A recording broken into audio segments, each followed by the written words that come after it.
Welcome back to the Dap It Up podcast, the neutral ground for geeks of all creeds. I'm Dray the Spectre. This is Gunnm. And I'm Beat. And just because you are a bad guy does not mean you are a bad guy.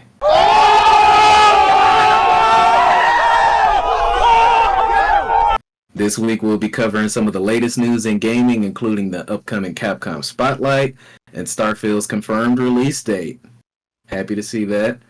Then we'll be having a little discussion about gray lines and sympathetic villains. But before that, Gunnm, what's up with you?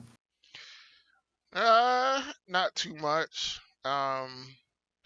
Slowly crying for my bank account, realizing how much this computer is going to cost me if I want to get this processor that I want, as well as the graphics card I was looking for.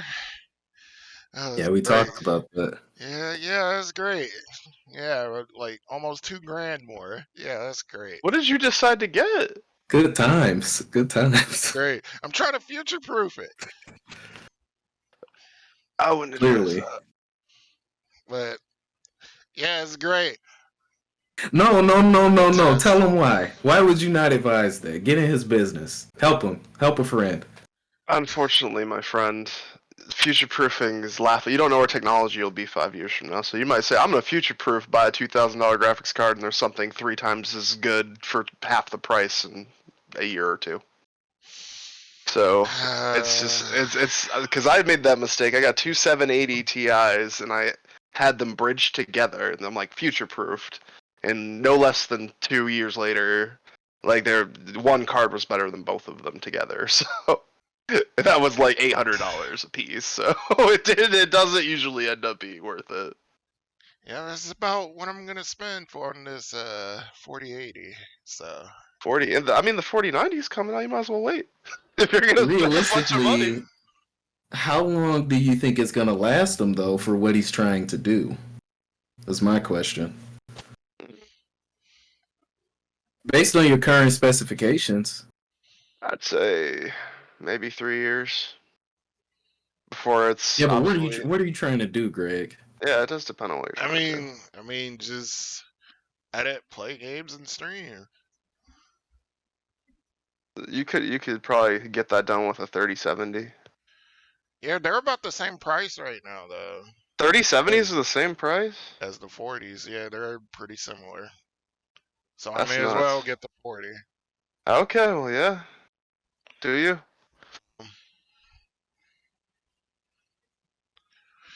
I just saw the reservation in your face, Beat. I was like, I've been in the PC gaming space for some time.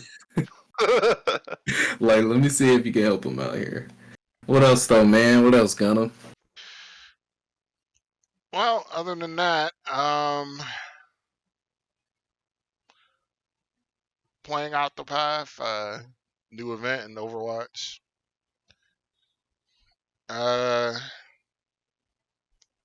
I mean, that's about it, really. Just All your times being dominated by the PC fiasco, huh? yeah, lots of research trying to. I didn't even think motherboards cost as much as. Oh God. It's so cute. It's adorable watching these little PC nooblets get into the space. It's so fun. I'm not getting into the space. I have a laptop and that's it. Oh, I know. Yeah. I'm an observer. That's what I am. I can't wait for his first PC Overwatch game. It's beautiful. Who, Greg? Yeah. I mean, Gunnm. Got him. Still getting used to that. How about you then, Beat? What you got going on?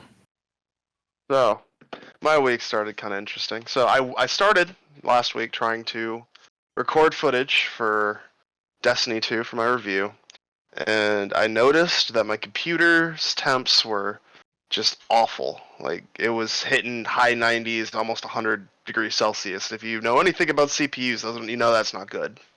Wait, So, how much? 100 degrees Celsius, just about. That's pretty fucking hot. That's pretty hot. Yeah, so I ended up getting a new CPU cooler. You know, I ordered it, and then it finally came. I opened it up, I get the radiator, and I look at my computer case, and I'm like, this is not gonna fit. And I'm like, I could send it back and get a smaller one. And I'm like, nah, fuck that. I don't even like my case. So I go to Best Buy and I buy the only case they have, and thankfully, it was a little more customizable than my other case, or it was easier. So I could get my radiator in. So I've got that installed. Now my computer is quiet as whoever's gonna kill you in the field, bro. Yeah. He's What just kind of ninja silent. I'm sitting at 50, 40, degrees Celsius even when I'm playing, on the highest settings. So that was a fun little side tangent. But I gotta say, Gunnm, I don't envy you trying to do this for the first time. Because I as someone who has done this shit like 5 times, I've had to transfer my complete system into another case, which is basically just rebuilding the computer. Because you essentially can't. The only thing you can keep in place is the RAM. Everything else has to be disconnected and reconnected, and reseated and rescrewed in and all that shit. If you don't know how to wire your case, that is a cable. bitch. Yeah, cable management. That's why I was thinking. Cable management's terrible. Yeah, that's why I was so thinking difficult. I was thinking about getting a Lian Li, which kind of makes it easy on you. Yeah. So I mean, I would advise anything, because when I was putting mine together, it took me like 4 or 5 hours, which is ridiculous, but most of that time was spent just trying to figure out where the fuck I was going to put things so they would actually reach the motherboard. And then I didn't even finish that night. I had to wake up in the morning and rewire the case for the 3rd time so that it would start. So that was fun. yeah. But yeah, my daughter had a concert. I've been I went back and started playing Last of Us 2 again for some reason, and that's pretty much what's up with me. For some reason. Gameplay well, is so solid. Yeah, okay. Well, maybe we'll touch on that later then. I mean, speaking of Last of Us, that's pretty much what I have going on. After getting caught up on Demon Slayer, I started watching Last of Us, finally.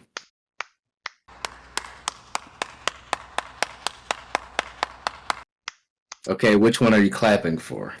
Demon Slayer, definitely. Okay, I figured. I assumed as much. Yeah, man, that's really all I've been doing in terms of my personal time outside of gaming. I've just been getting caught up on the anime, trying new stuff, trying new shows, because, we got a whole routine with the baby now, so life is more... I wouldn't say it was super disrupted to begin with, but it's normalizing. It's normalizing as compared to how it's been the past month. Demon Slayer. Yeah, so Demon Slayer is actually the inspiration for our topic of the week. And a little bit of Last of Us, not gonna lie. Because between these two things, there's a lot of, how do I want to say this? Intended gray lines within these productions. I do like to watch things that inspire thought. But there's levels. We'll get to it. I don't want to spoil the entire topic just yet.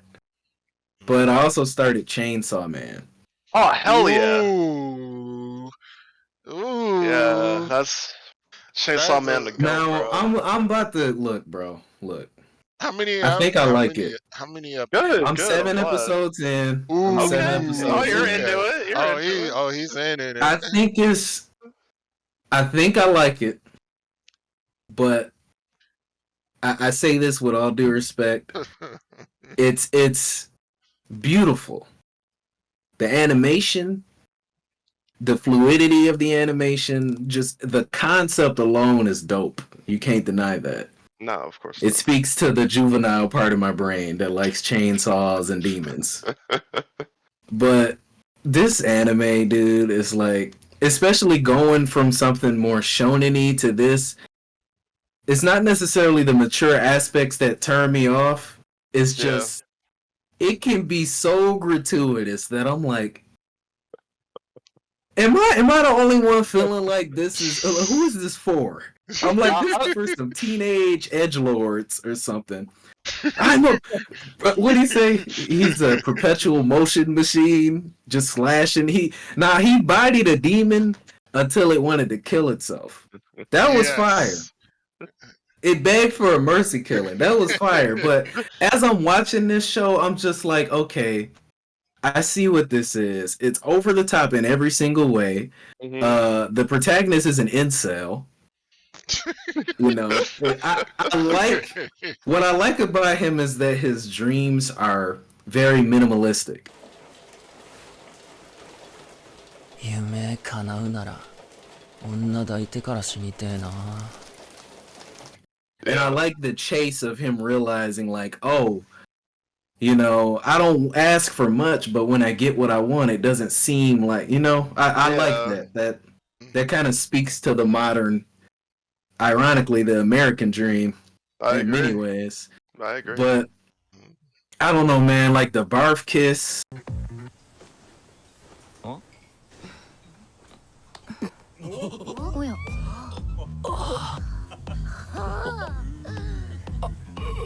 見られちゃった牧場さんに見られたでもなんだこの感触が舌気持ちいい柔らかいなんだこれ舌口の中でとろけてるぞ舌じゃない Oh god. Like, oh god. and so far, dude, no. You know my face when that happened? Y'all are laughing, which is fair.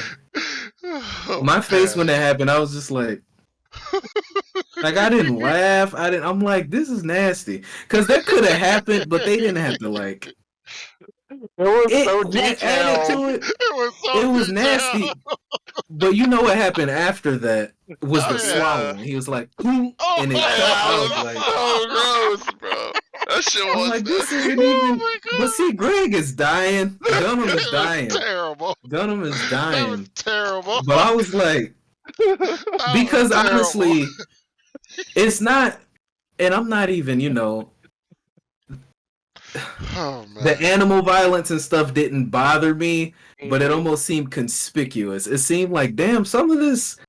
What are they trying to get across with power just drinking blood from the neck of a bear? I'm like, this. Okay, we get it. She's crazy. She's unhinged. She's a blood feed. Like it's. No, but they think need she's you probably- to know that shit. Apparently, she's like my least favorite character, though. I feel like it'll change. No, I don't before- want to hear that. I don't want to hear that. I don't want to hear Okay. that. Just All let right. me watch it. Just let me Watch watch it. it. Enjoy 'Cause it. Enjoy it, bro. everybody says that, and then Yeah. inevitably I'll be like, right, okay, sure. Like, I mean, of course, I'm only 7 episodes in. Yeah, for sure. I'm gonna give it time. It's just like I'm speaking as to what I've seen so far, Yeah. and so far I'm like, what I can appreciate that a lot of anime don't do is none of them like each other really. Yeah, no. None of them, like a couple here and there, but like most of that core group, they don't like each other, which is cool. They don't have to. I mean, I'm hoping there's some development on that front. It seems like that's the direction we're going, but Power specifically is one of those like not even chaotic neutral characters, almost like veering on chaotic evil characters. That's just like, you know how you have that friend in your group who you had to ask yourself, why do we still hang around this person? Damn. Yeah. Because as of yet, I haven't seen her do anything. Maybe when I was younger, Yeah. but now I guess I'm a curmudgeon because nothing she does entertains me. She's a detriment to the group in most occasions, constantly rooting for the downfall of those around her. And maybe it'd be more refreshing if I haven't seen that trope time and time Yeah. again, the crazy character that's a liability. You know? Yeah. Whose sole redeeming factor, if you can call it that, is that she likes a cat. You know, I don't know, man. It's I can see the appeal of it, but overall, Chainsaw Man, I think I'm sticking with it just because I want to see I like his arc. Yeah. You know, even though he's pathetic. I like his arc. He's not the traditional protagonist, the like chosen golden boy. There's a big motif in this show of having a screw loose.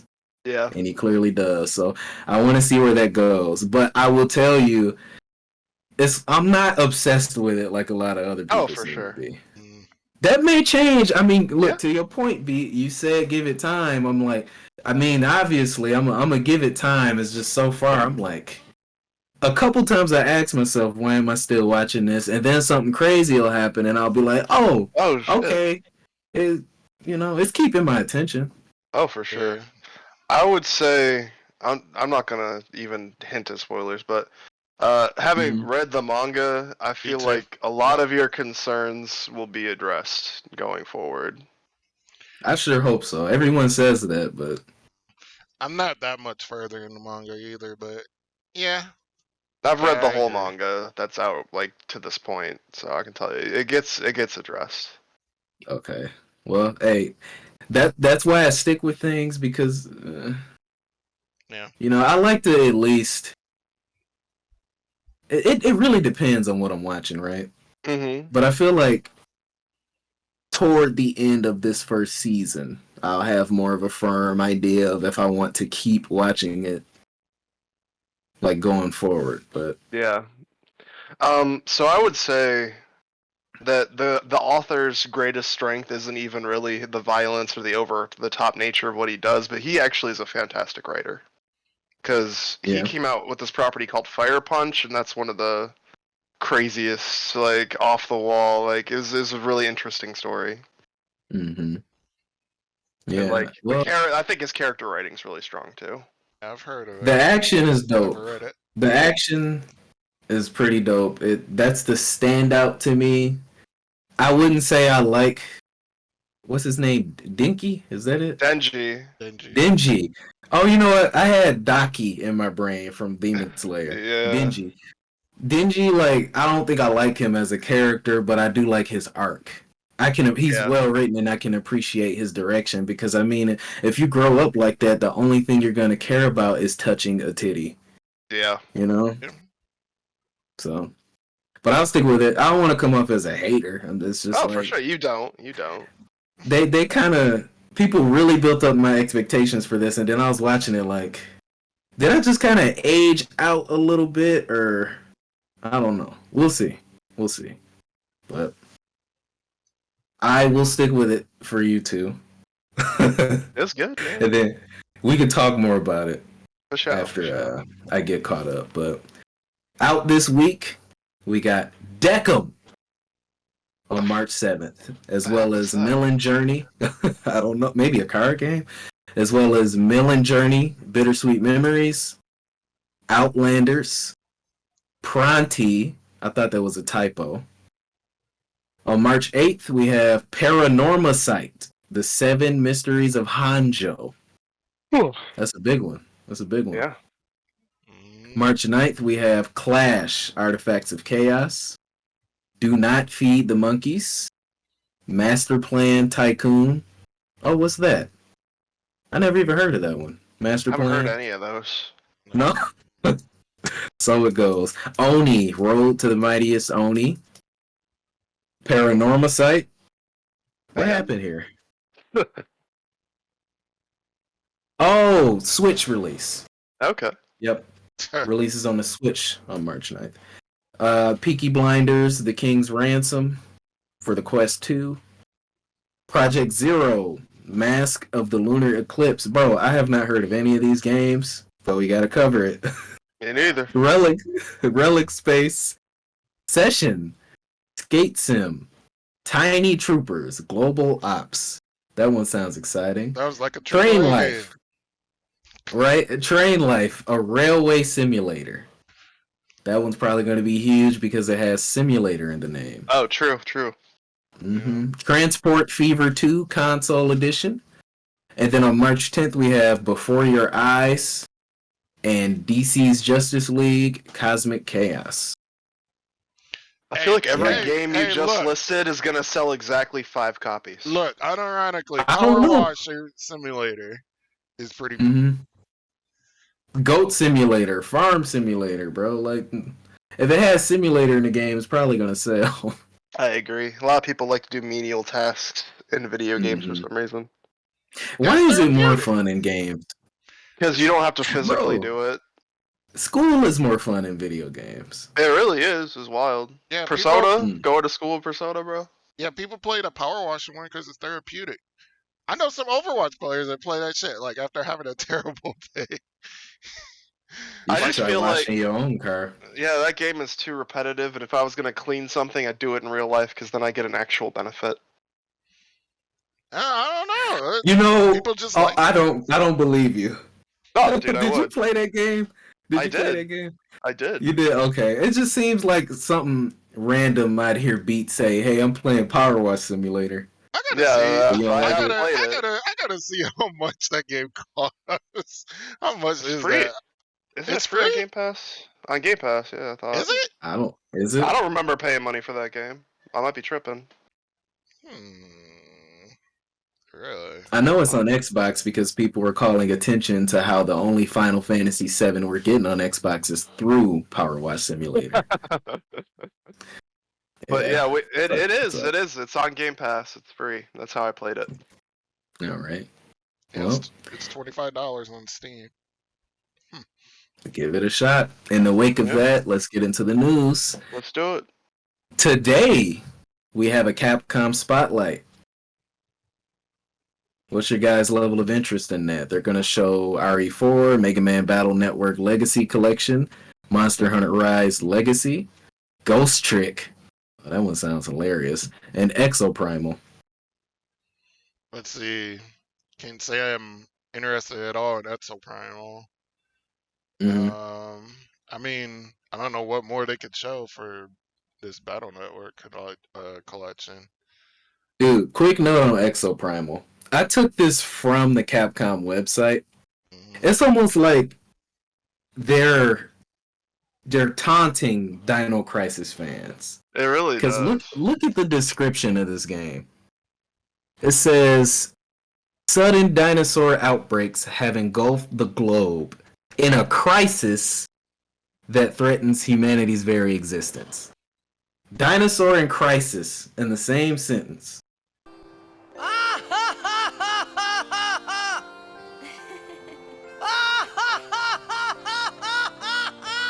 That was planned. That's not a coincidence. That's hilarious. Yeah. Bro, That being said, I'm not interested in That's just Exoprimal. hilarious. I'm not either. Honestly, I it don't know what looks. Ghost Trick is. It gives me like Warframe vibes, but with dinosaurs. It's like Monster Hunter Warframe. Oh yeah. I don't know. I don't really like Warframe. I don't either, and that's why I'm kind of Um, like, it's probably a pass for me. I don't know. As the Mhm. dinosaur lover among us, maybe you should give it a try.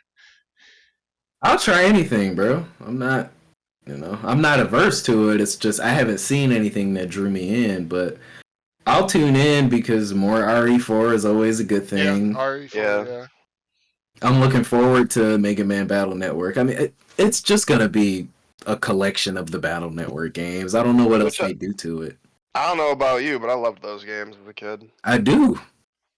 Same, bro. So yeah, I'm not a huge Monster Hunter guy, so I'm sure there's gonna be a point at which I tune out a little bit, but maybe they'll show us something with these other two games. I don't know, man. That'll surprise us. Capcom never excites me the way other companies do when they announce like their directs or their little showcases. Because it's always the same 3 games. It's always the same 3 games, dog. Like I'd rather Yeah, but there's Bethesda always be way more exciting. I mean, there's always a chance. They did add Mega Man this time. That's true. That's true. Yeah, there's always a chance to see Mega Man, Resident Evil, or even Yeah. something as crazy as Devil May Cry. So, That is true. That is true. yeah, I'm like, I always give them a chance. I like Capcom. They've made some weird decisions I throughout the agree. early 2000s, but I feel like they've been on an upswing personally. I think you're right. I don't know. I guess we'll see. I don't know. Think Yeah. we'll see anything on this new Dragon's Dogma? Just surprising. Oh, really? That'd be If great. they just throw it in there, yeah.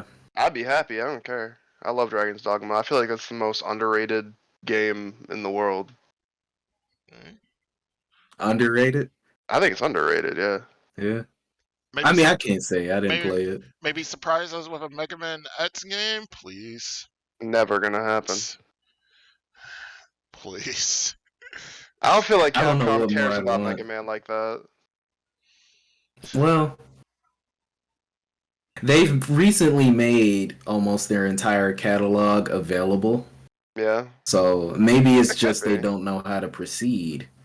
I feel Or like that's what it is. It's like yeah, there's definitely still a market for side scrollers. Metroid Dread sold pretty well. Yeah, it's true. Mhm. It's true.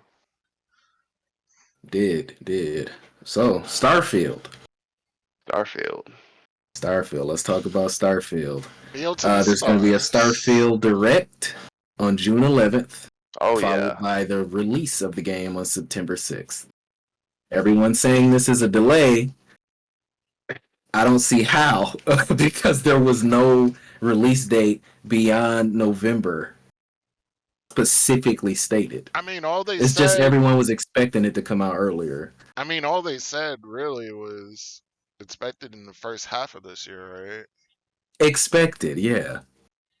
Mm. Expected, which means don't expect it. Like, I never believe that when they say that.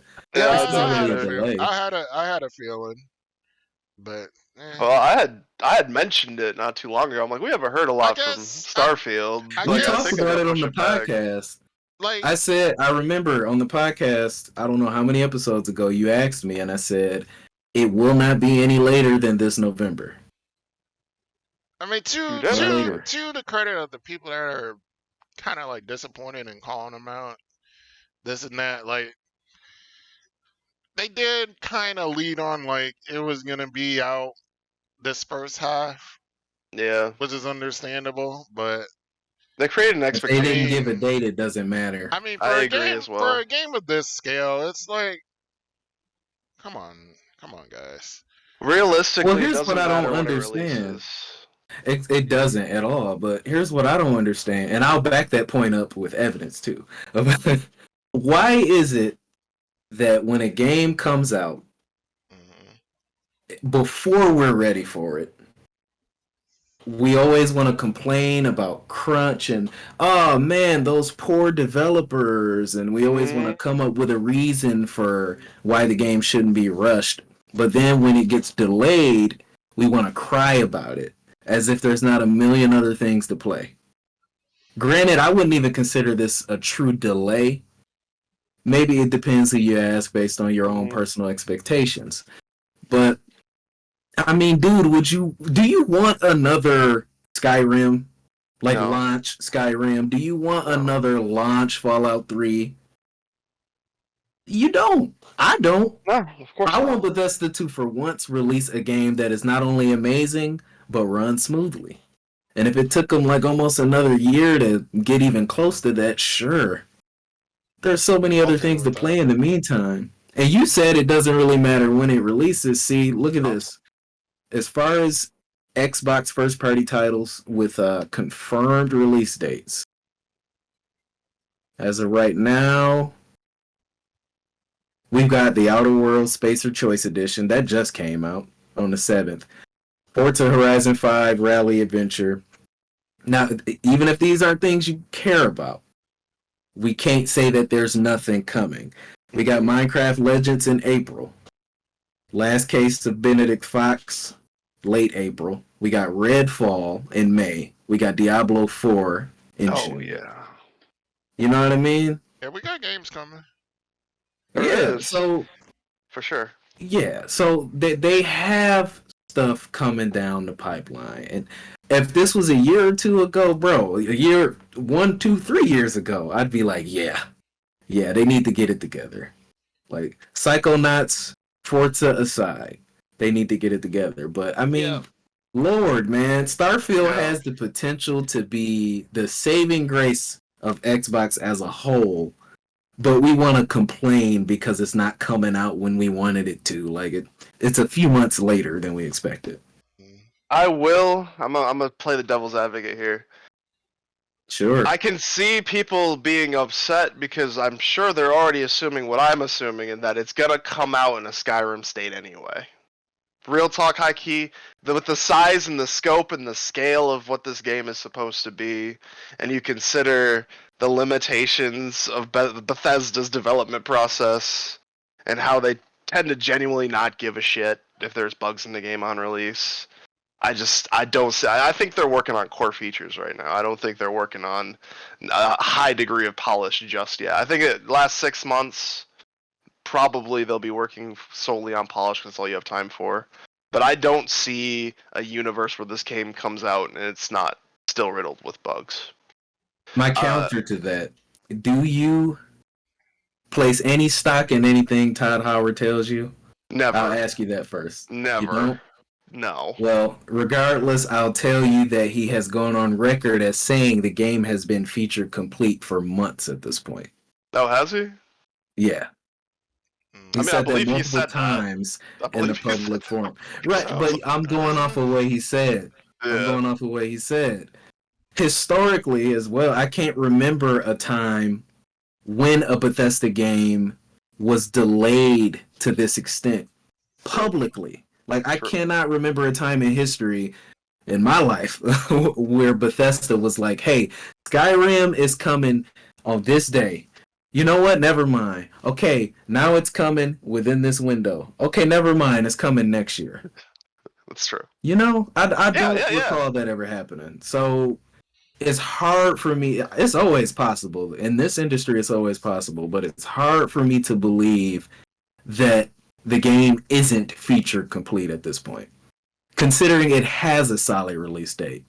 I think they just don't want another Fallout. They don't want another Oblivion. They don't want another Skyrim.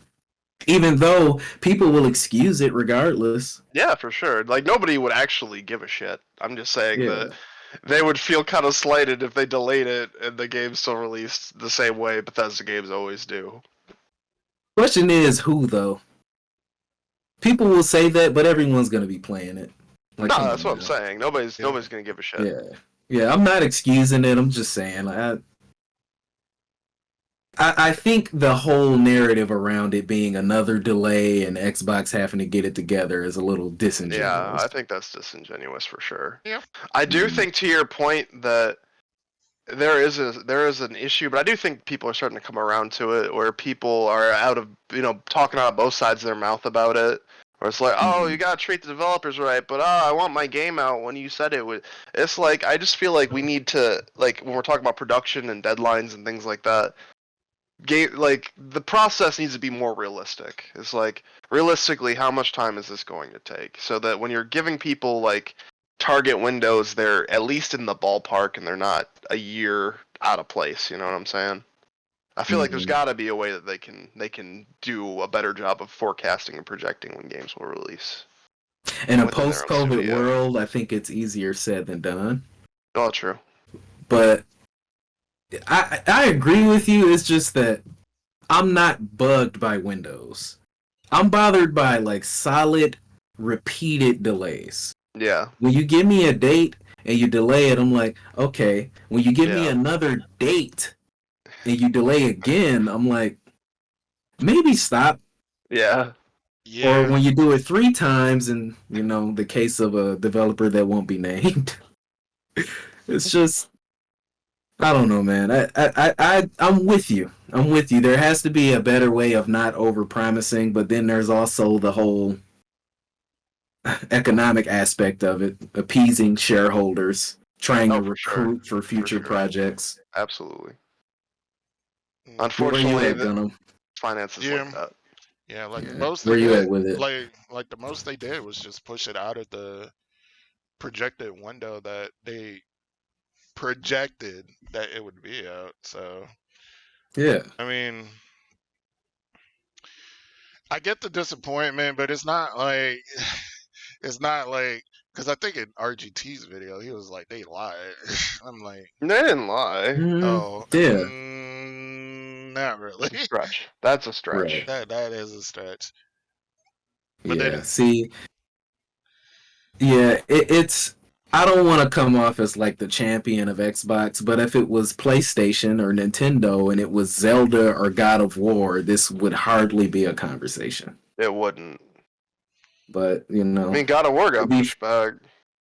Yeah, it did. To be fair, I mean, Xbox has sort of earned the reputation they have. I don't think it's completely fair, but they've made some silly decisions in the past. But like, I mean, dang, give them room to be better at least. Yeah. So- What I do like is the strategy of just not telling people that things are in development, and then just releasing that shit and announcing it at a convention or a big event. Because I feel like the reception is like people are always excited to get something they weren't ready for. So when you announce, like, let's say, like tomorrow, they're like, oh yeah, and Fallout 5 is coming out today. Enjoy.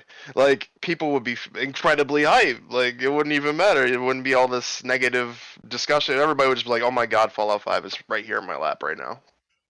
And I love that idea. I just don't think it's possible.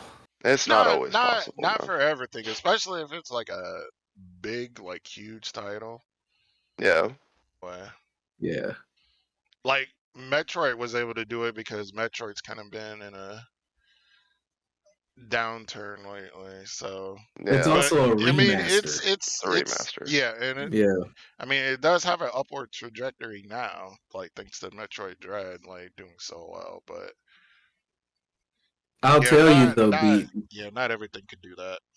Oh, for sure. Right. But my favorite version of what he brought up is when Fallout 4 came out. Because Yeah, didn't they Fallout 4 announce was that great. game? It Yeah, came they out same said no, it wasn't same month. It was when they announced it, I mean. Because they Yeah. announced it and then it came out that November. Can somebody fact check me? They announced it at remember. E3 or somewhere in the summer and it came out like A couple same months year. afterwards. Yeah, same Exactly, yeah. Yeah. Can't remember the exact date, but you know, more of that would be great. year. Yeah, It's that'd just be I awesome. understand, you know, they have to start a marketing cycle. They have to Yeah. like recruit people to help develop the game. Yeah. But yeah, maybe it is better. I think it's better for us when we know less. Yeah. Just tell me a few months in advance and I'm like, oh, okay, all Yeah. right, you know. I don't like knowing about games more than a year out. I hate the oh, the game will be out Yeah. in 2 to 3 years. Like, we're announcing this game has been in development. I hate that shit. It annoys me so much. Yeah, but moving on. How y'all feel about Dragon Ball Z Budokai Tenkaichi 4?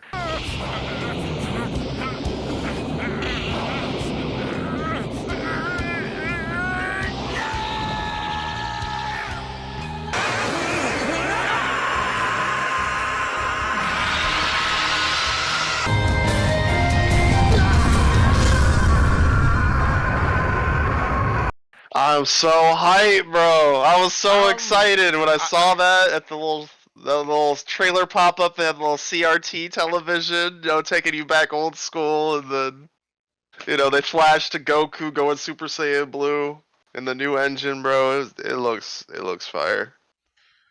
All right, so I don't explicitly have memories of playing Budokai Tenkaichi. I never played that series, but I did play the hell out of Budokai. Like Same. Budokai 3.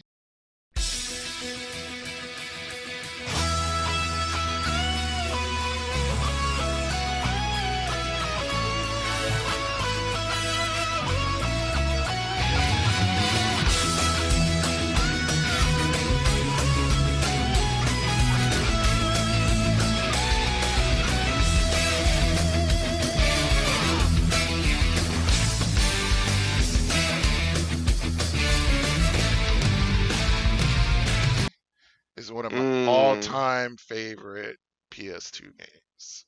Not gonna lie to you, that game does not hold up very well. But at the time, bro, that game was amazing. I loved it. Game, man, I played the hell out of that game.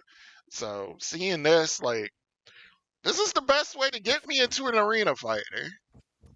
Best way to get me into an arena fighter. Like, I'm interested. I'm interested. Like, I do want to play it. I feel do like wanna play all anime games are arena fighters. Pretty much now. It seems that way. Yeah, like Because everyone of that I Naruto. see. Yeah. Yeah, Naruto, a lot of those One Piece games, but Xenoverse. anyway. Yeah, okay. So I was talking to Beat about it yesterday.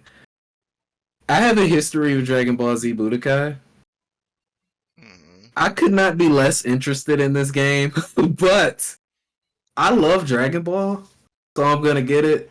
We all gonna play it. We gonna see how it is. For sure. It's something I don't know, bro. I guess you said this earlier. In a world where we have Tekken 8 and Street Fighter 6 coming out within the same like 12-month span, Mhm. supposedly. I don't know. I hear Dragon Ball and I'm like, yay, cool. No, I'm gonna play it. I'm gonna It's play it. I'm For understandable. just sure.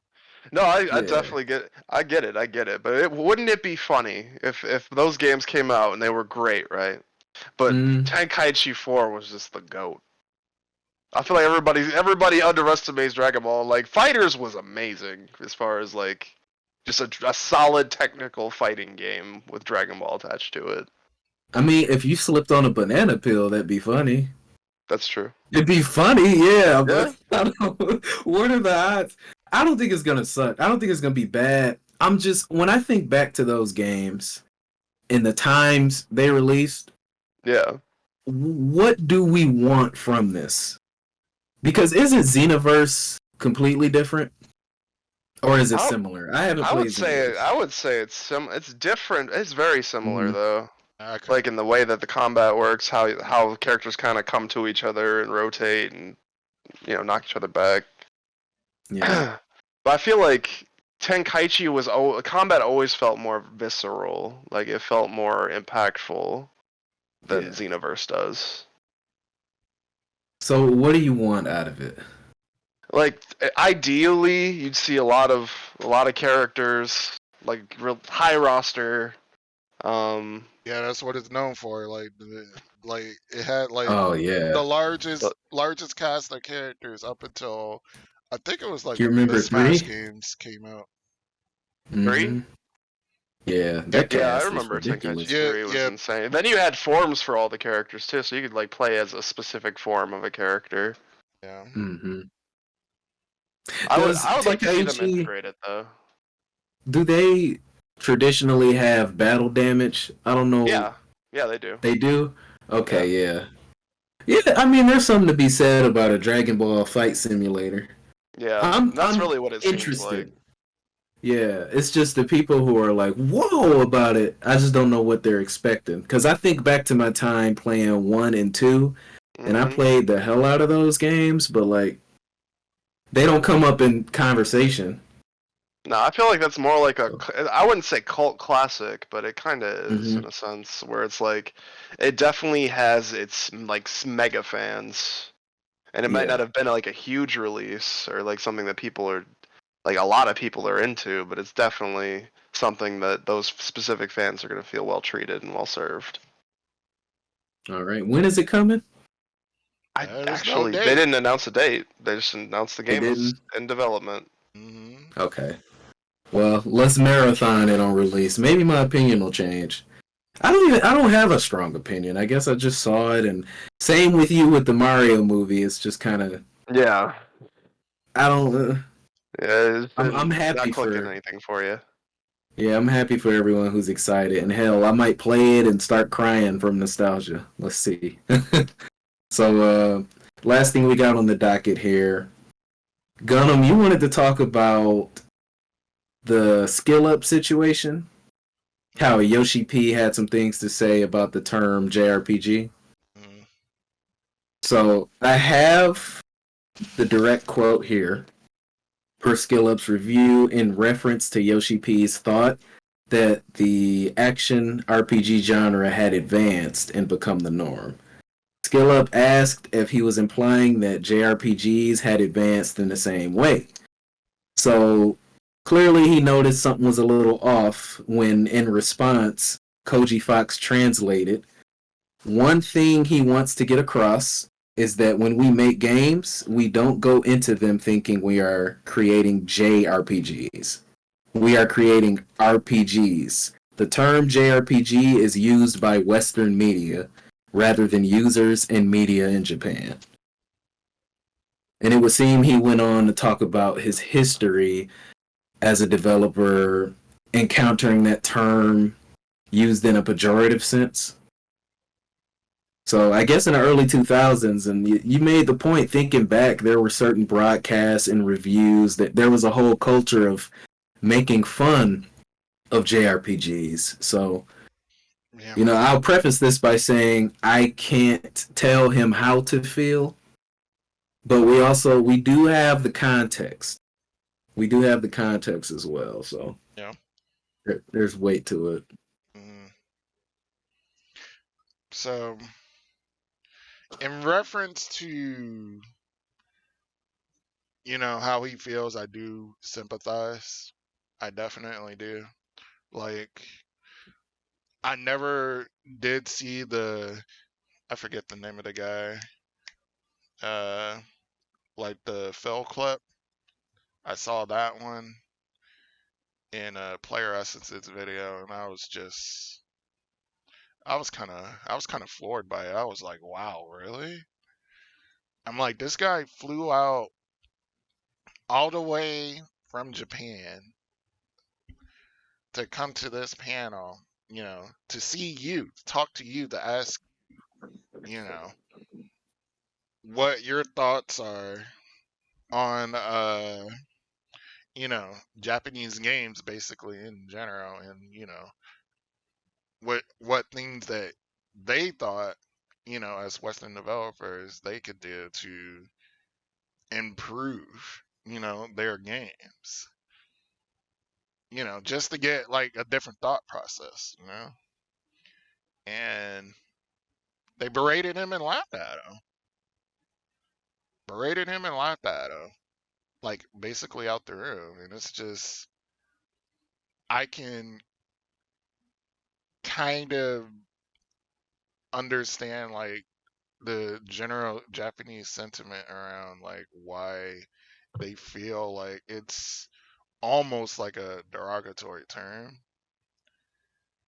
Although obviously to us it really isn't, right? Like it's just a classification. But I can understand because a lot of those Japanese developers, like they hear that term and they just think back to that time, like especially during the mid 2000s, like we were talking about earlier, like X Play was infamous for just ragging on like Japanese developed games, like infamous for it, especially if they were RPGs. Like, I can definitely remember some unprofessional comments made like during like it was one of their Shin Megami Tensei reviews. I can't remember. I actually saw that video recently. So there was that, and then there was another game. It was Bato Tyson or something like that. Oh, What was it Bot called? and Kaidos. Yeah. Bot and Kaidos, yeah. Yeah.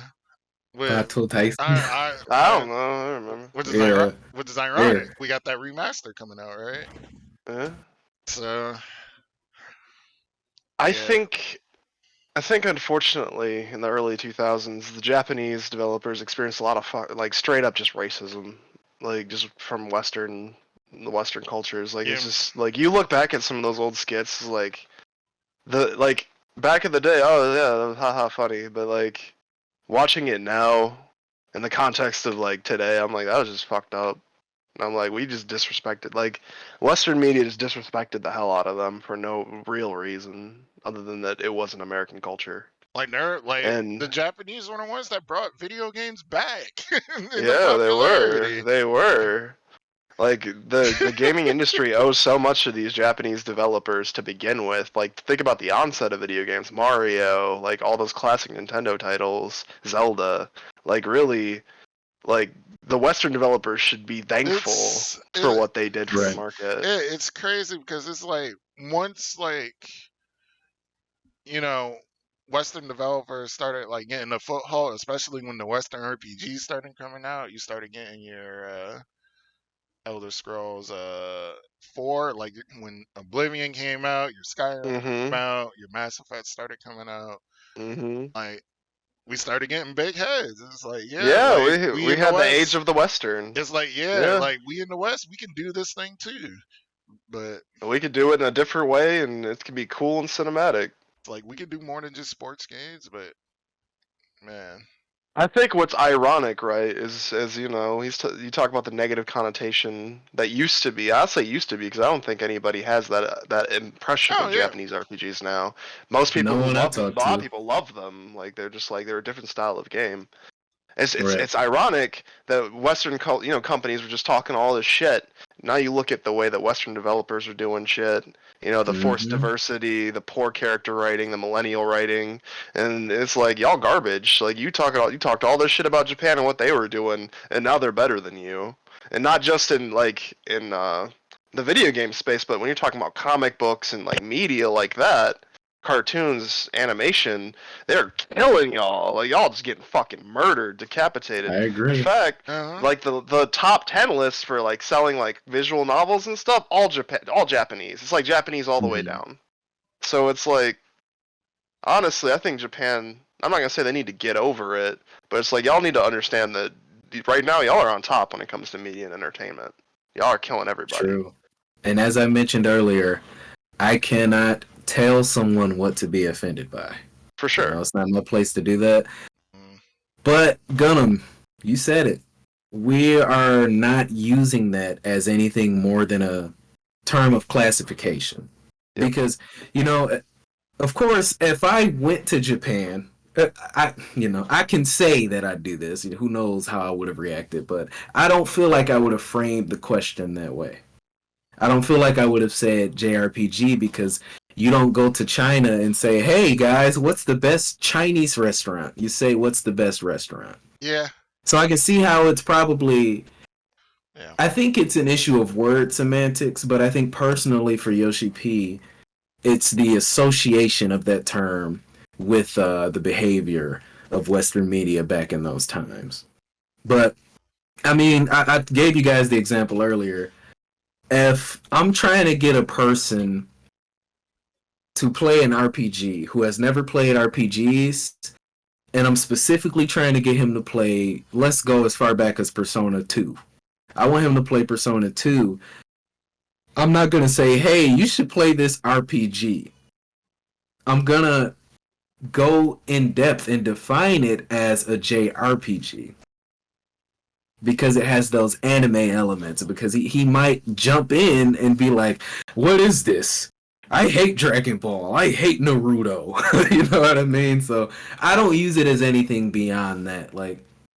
Because if I say, Jordan, there's a tactical RPG coming out, there's a CRPG coming out, or a JRPG coming out, you already in your brain, you're going to have this visual for the JRPG regardless of the innovation it brings with it. Yeah. So, yeah, but I gave this some thought, and I don't feel strongly enough about it that I wouldn't consider adopting a new term if there was this sweeping, I don't know, revolution within the genre. But I don't really think it's on the grand scale in modern Western society. I don't think that this is a huge thing. Now, if we turned around and we started acting like we were in the X-Play days, Yeah. that's different. But as of right now, I'm probably gonna continue using it just to define what these games are. From my standpoint, at least. I mean, if I was over there, they'd all be RPGs. But if I'm here, it's like you got Mass Effect, then you got Persona. These are two totally different games. Mm-hmm. So, what about you guys? Would you Yeah. consider calling it something different, or do you not think it's Yeah. that big a deal? I would if it was offensive Yeah. enough to Japanese developers, if it had like because you take a term, you fill it with hate and Right. vitriol, and it's like, and it's directed at me. I mean, maybe I'll have some umbrage with that word, even if it's like not in and of Mhm. itself necessarily offensive, like by what it would be like Japanese RPG.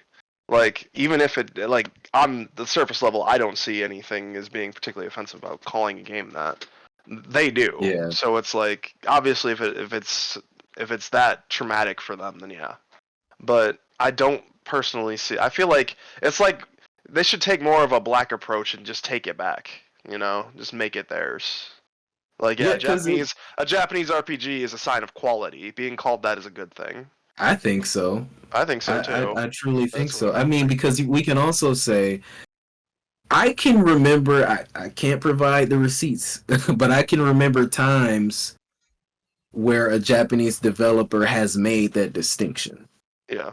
Because I remember it standing out to me. I can't tell you specifically which games, but I say that to say that it's possible. This is just going to depend on who you ask. But it's hard and a certain amount of gravitas to this because Yoshie P is like the guy. He's and that if guy. the guy feels that way, it's hard not to take what he's saying into account.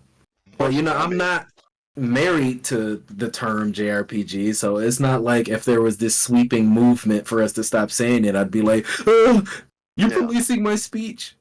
Yeah. Oh, yeah. shit. I mean, Another thing about that interview that I found interesting is, like, it seems like Yoshi wants to go more action. Like, he wants to just make, like, action adventure, like, RPGs type deal. Yeah. Like, it seems like he generally thinks that turn-based combat is dead, and I disagree.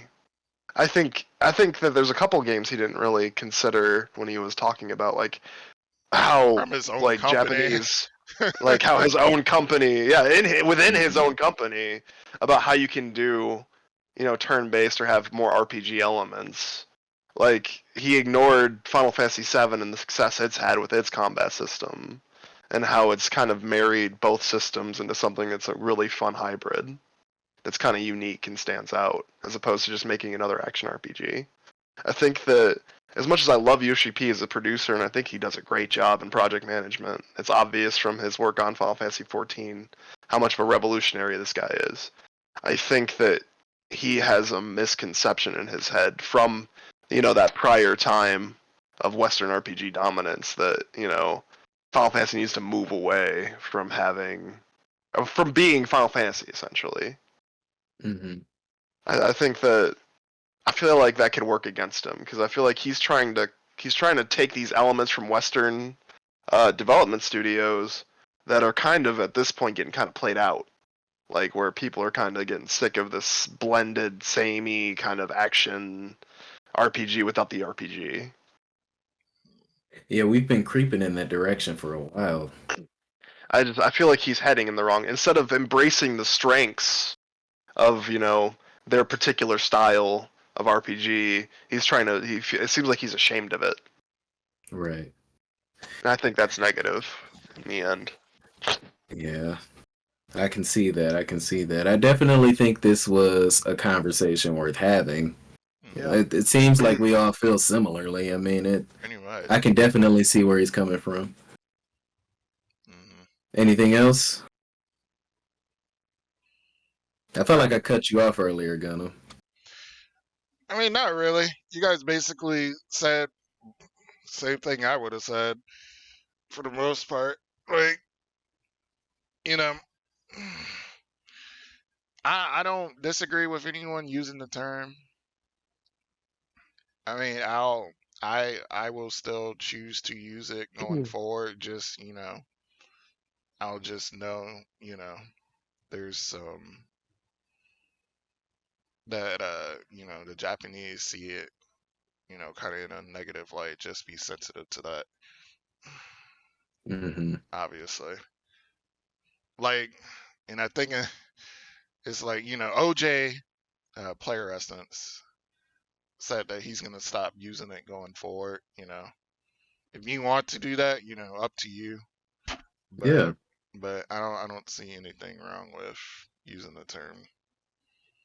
I'll just be interested to see how anyone who chooses to stop using the term classifies that subgenre going forward. But I was happy to get some context to that. You won't see me interviewing any Japanese developers asking how they feel about JRPGs. I mean, so. I mean, I guess in a way, like, You could just say Western RPGs and then RPGs. And it's that. It's For true. sure, We yeah. could. Right. Yeah.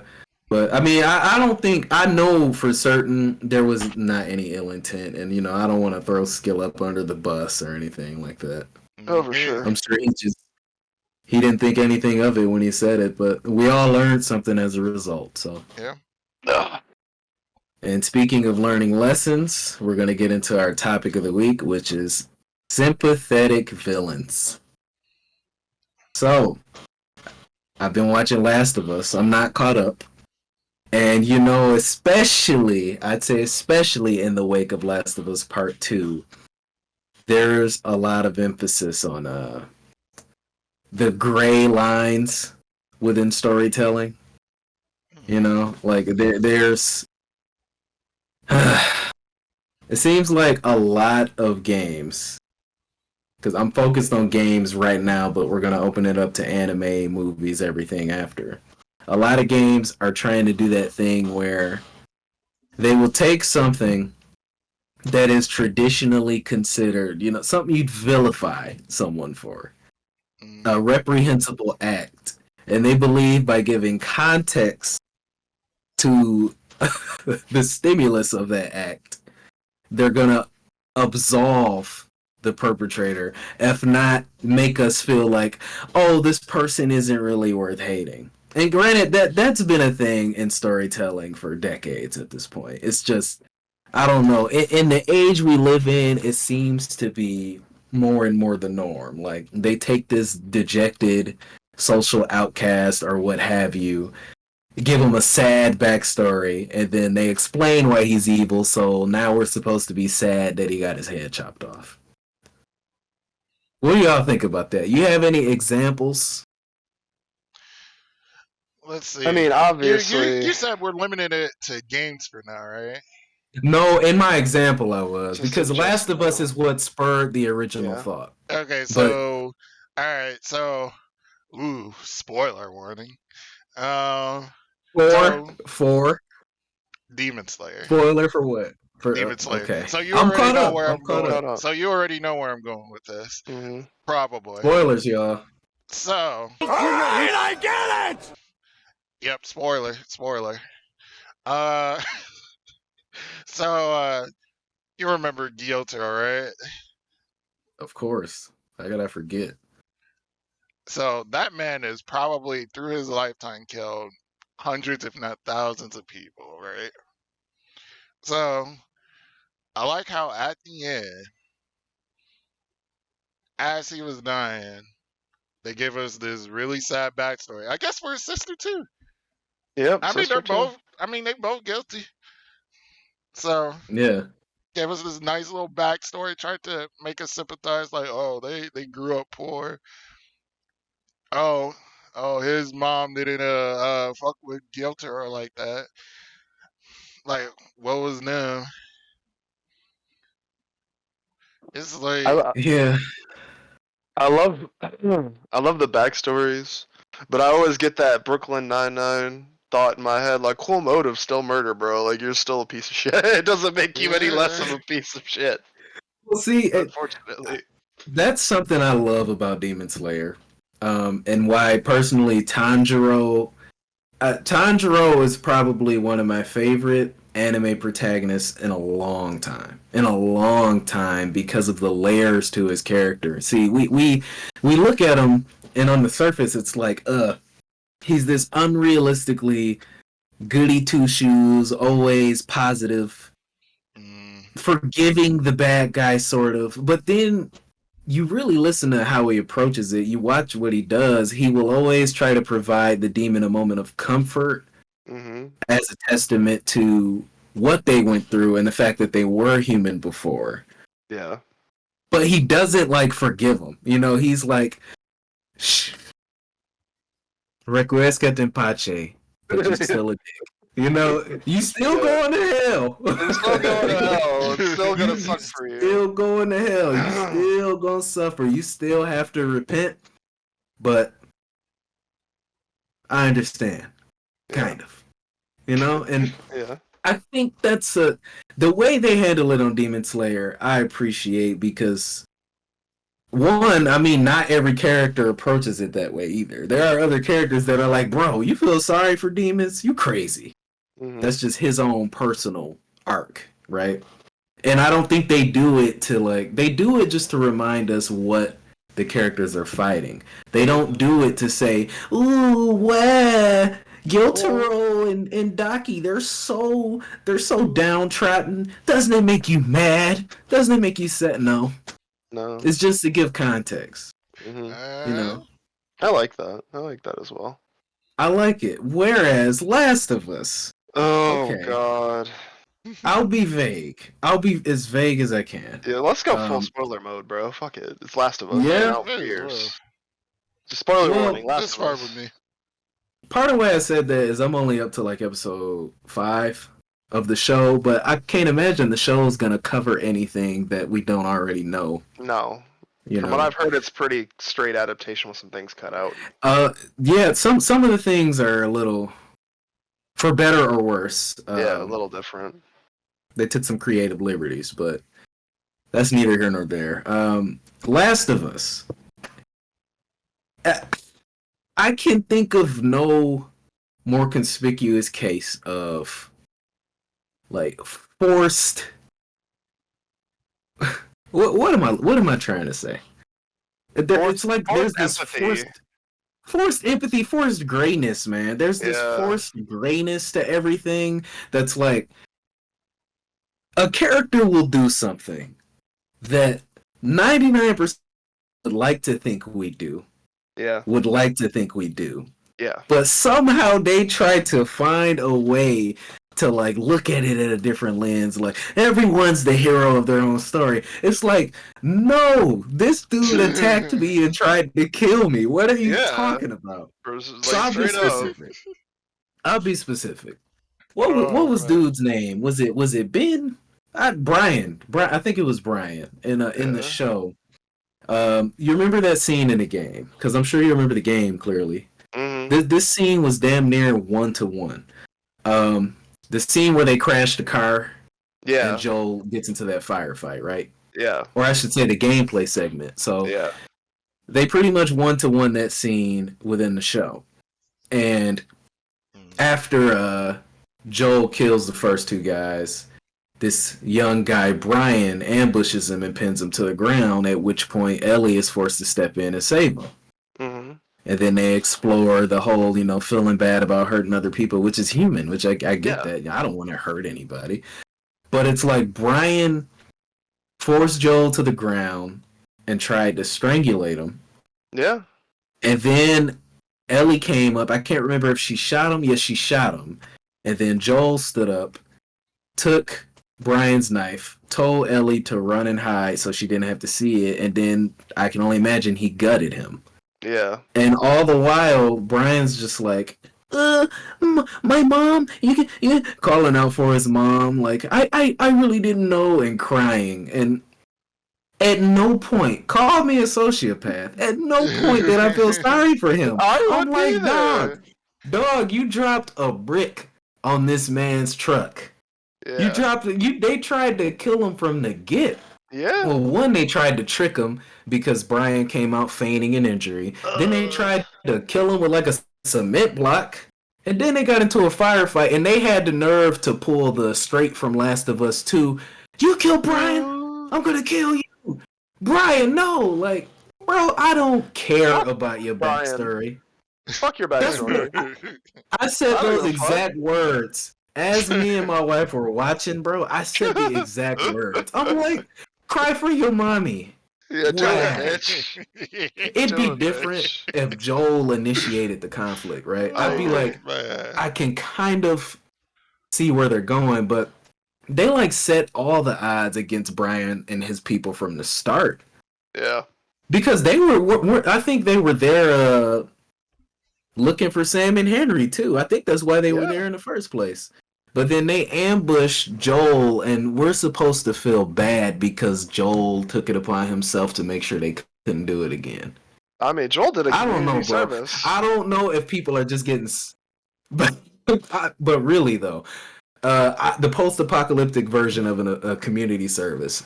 I don't know if people are getting softer these days, or if I'm getting hardened to these types of stories. But it's like every time I see that narrative played out, I'll go onto the community boards, I'll go onto Reddit, I'll go onto Twitter or whatever it is just to see what people are saying about that particular episode, and they're like, it really makes you think. You know, it to Brian, Joel was the villain. I'm like, Fuck Brian. he attacked Joel. Yeah. What are you talking about? The villain. You know, so, Joel was the I victim. just don't. Dude, Joel was the victim, and you can say, well, he could have stopped. I'm like, I don't really think that would have been a wise idea. No, why would you? I mean, yeah, and so, okay, you've been playing Last of Us Part 2. You alluded to that earlier. Yeah, I have Why been is playing it. The gameplay. I think the gameplay systems in that game are really well done. I feel like the work that those developers did deserves to be enjoyed. I just skipped through the cutscenes because the story's garbage. I actually came up with an idea to make the game more palatable that would have just been a simple edit that they could have done to reframe it. What's that? It's basically, they should have started with the huge action sequence on the island with Abby and that one girl or boy, and yeah, where they're fighting against the Seraphites or whatever. Mm-hmm. Like, I think they should have started it there and portrayed it like just cold open. You start there, you get to know Abby, and she's helping these people, and then it should have kept playing as her until you get to the part where Ellie shows up to kill her.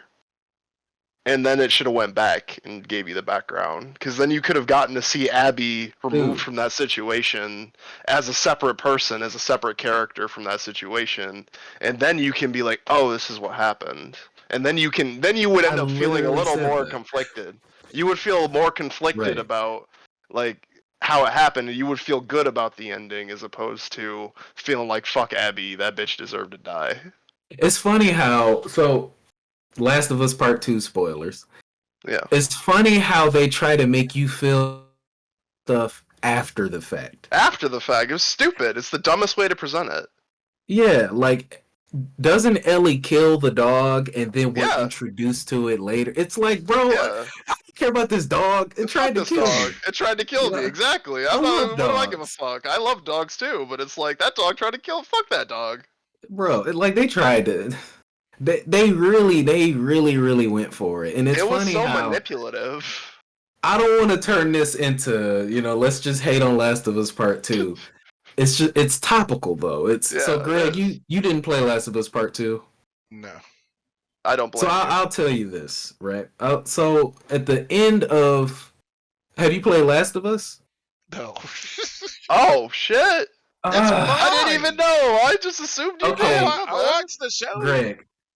Gunnm. See, I'm using your government name, man. You can't be. You getting my blood pressure up. Okay. Oh God. Do you care if we spoil the ending of Last of Us? I feel like I'm doing you a disservice, but if you don't care, no, go ahead. You don't care. Okay, I'll just summarize this game in a few bullet points. Okay. Ellie's blood has the cure for the infection that led to the apocalypse. Yeah. Joel initially is just a delivery man. And Ellie is the goods he's trying to deliver. So they grow attached, they form this father-daughter bond, and at the end of the game, he finds out that, correct me if I'm wrong, because you've played Last of Us more recently than me, Beat.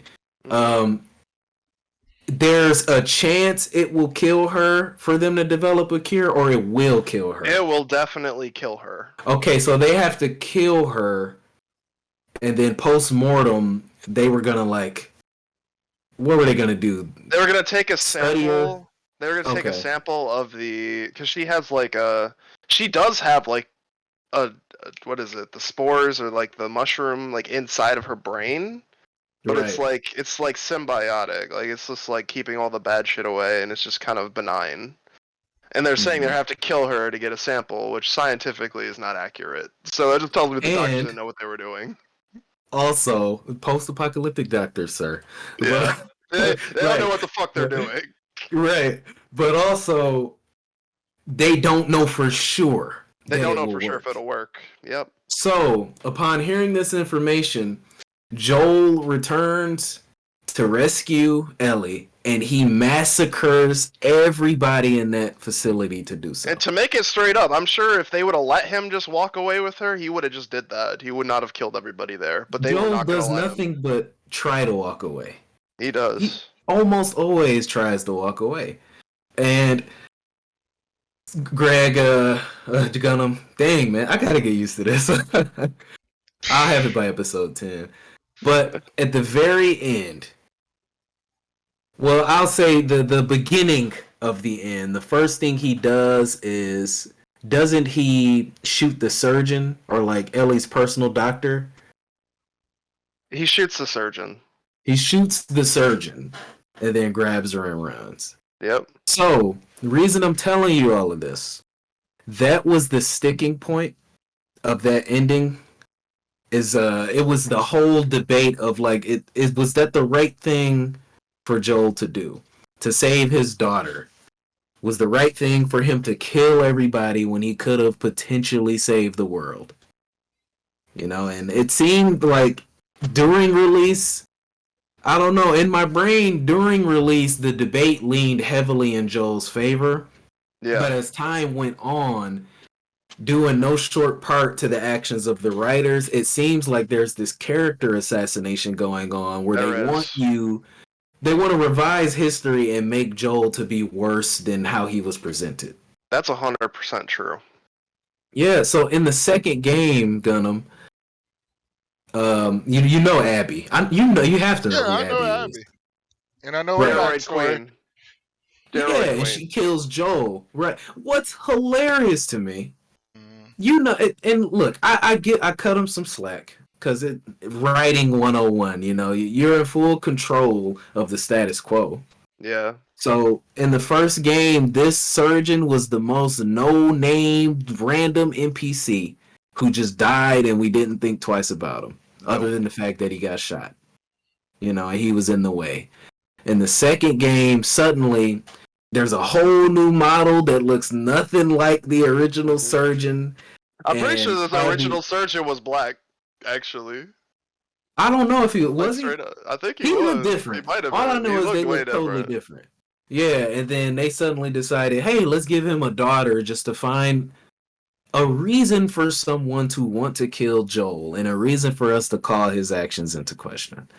You know? And I can appreciate it, and I can appreciate the revenge arc and the whole message of revenge not being all it's cracked up to be. But, bro, sometimes things happen, and you just can't pay me to feel sorry for the people involved. Yeah. I don't know. Every time I killed one of Abby's friends, I felt good and warm inside. I was like, you're teaching me that revenge feels great. I feel so good. I was so Jesus. motherfucking mad at the end when I didn't get to kill her ass, bro. I was like, nah, dude, you can't take Like, this nah, from me. like, nah, you done. Well, I'm I've like, also seen bro. that trope so many times where like they just Yeah. decide I'm not gonna. What would be refreshing at this point to me is if they actually went through with it and killed the person and dealt with the consequences I agree. rather than, you know, I can't, you know. Like at this point, Ellie I has don't know. lost 2 fucking fingers and shit. Like Ellie's life is just garbage. I'm like, you ain't got nothing to live for. Kill this bitch. At the Dang, bare man, minimum, she could be dead. Neither of y'all want to play devil's advocate. Neither of y'all want to be the no. well. Fuck Abby. No. That's it. I stand by that, She can bro. die. She And could fuck die. Neil Druckmann too. Fuck him. Oh, bro. I hate him. Professional bridge burner. No, over here. I don't give a shit. What, Dr. like a Uckman nurse? can suck the back of. No, I'm not gonna go the rest of the way, but you know where I'm going, dog. I fucking hate Neil Druckmann. So what? Like the first 10 minutes, it was like Abby killed Joel. Like that's crazy, Bro, That's crazy. I stay mad about that. I watched that scene again for the first time last night. I was angry for the first time all over again, dog. It was, and it's just the character assassination on top of just how poorly done it was, it's just like, not only like did she show up all the way across the country to kill this one person, but also this person helped her. Like, she would be dead if it wasn't for him. He literally saved her life. So it's like, that's like, at that point you would think like maybe Abby should be the one who's thinking maybe revenge isn't worth it. Maybe this man isn't all that I thought he was. Like, he literally saved me. He had no reason to do so. So it's like the fact that she didn't even think about it. It was like, it's kind of wild to me. And what's fucked up is, how are you going to tell a story about revenge being bad that starts off with a revenge that is executed well, and clearly Abby did not give a shit that she killed him. Until it didn't hit me as hard until she had consequences for it. That she killed him, because I saw the leaks. Yeah, I imagine. Like, I saw him laying there with a hole in his head and all of that, and I saw it over and over and over until I could just cope with it. Yeah. So then I played the game, and I'm just shaking my head the whole time, like, first 10 minutes. This, yeah. Bro, but see, this by itself, it wouldn't have been.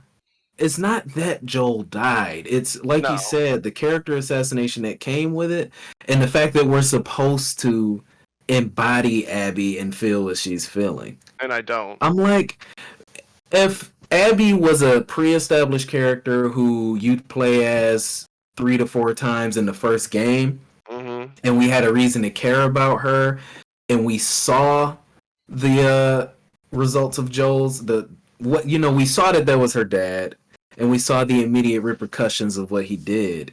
Leading into the game, we'd have a setup and we'd have a reason to expect that and be like, well, we like Abby too. We love Joel. We like Abby. I hate that she did that, but... And some people feel that way, but I'm just like... It's just crazy how this game comes out and Joel is Father of the Year. And then as time goes on, it's like Joel is the biggest villain in game. Oh yeah, how dare he? And they made it seem like the surgeon didn't threaten him, and he did. He picked up a scalpel. I mean, not a whole lot you could do with a scalpel. The bitch ain't gonna cut you very deep. But still, that's a weapon, bro. I'm sorry. I'm putting a round through you. If you were fucking with the police, you picked up a scalpel, I promise you, they would open fire on your ass. So I don't see any difference. It's just a bad sell, bro. To be like, we gotta cut your daughter's head open. It might work. It might save some people. We don't know for sure. As a dad with a daughter, bro, I would storm through 36 hospitals with no fucking cares if it was my daughter, dog. I wouldn't give a shit.